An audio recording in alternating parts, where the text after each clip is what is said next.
This video is for fellow Mopar enthusiasts that might find themselves in a similar position when breaking down the buckles for whatever reason, to clean the webbing or to finish metal clean with 4/0 steel wool, etc. When you break them down, there is a torsional spring in there that sometimes you miss as far as what's happening when everything comes apart for the first time. And these are off of a 1962 Chrysler 300H that a coupe that I acquired in the fall of 2025. Really nice example, and bringing it back to life. So I'm going to show you what I'm doing with this one right here. Now, before we get too far downrange, one of the things that you want to see is with the torsional springs, right? You insert the male end into the clasp, and there's a spring action to return the release back to a lock position. Okay, here's the back side of the buckle taken off and broken down. There is a series of stamped steel guides in here that are on a pivot with a spring underneath to give you some bounce. And then here's your torsional spring, your special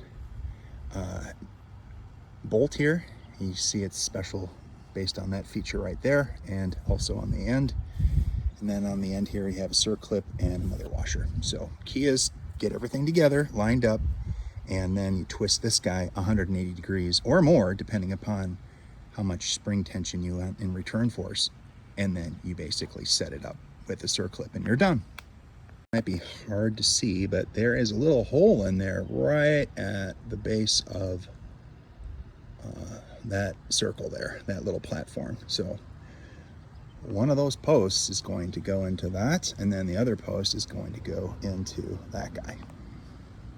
Okay, here we go. After some cajoling, you can see how I have seated the hex head on the bolt. I've got the torsional spring in its seat, and it is aligned and recessed in the hole inside of the lid. But notice there is no restoration force to the top of the lid. That's because we have to torque this guy. Okay, so there we are. It is torqued about, I'm going to say 90 degrees rather than 180 on this one. And then you can see where the circlip goes on the end there, on the post, and you'll see that we have restored the spring and the lid. And now it's time to attach the circlip to the post, and we're done. And you just got to make sure to tighten by pulling those two hoops together, which I am doing with this guy. All right, so everything's sorted, good to go. I'm gonna talk about this little guy right here, this anchor bolt rather, excuse me.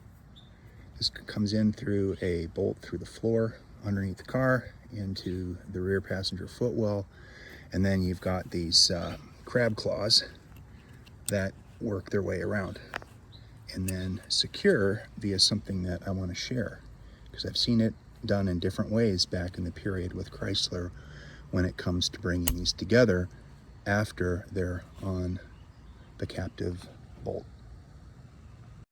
So there we go. Now the idea is keep these guys together. And what better way to do that than with either, I've seen it done with a cotter pin, whereas these actually had a bolt with a nut. So there they are. And there are three just as they came off of a car that it's pretty much sat for 40 years and wasn't driven.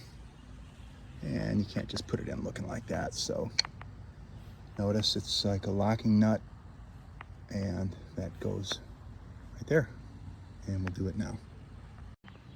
Okay, question becomes, if you look at the lay of the belt up to the buckle, that's going to be exposed coming across the outer part of the rear seat cushion on the bottom.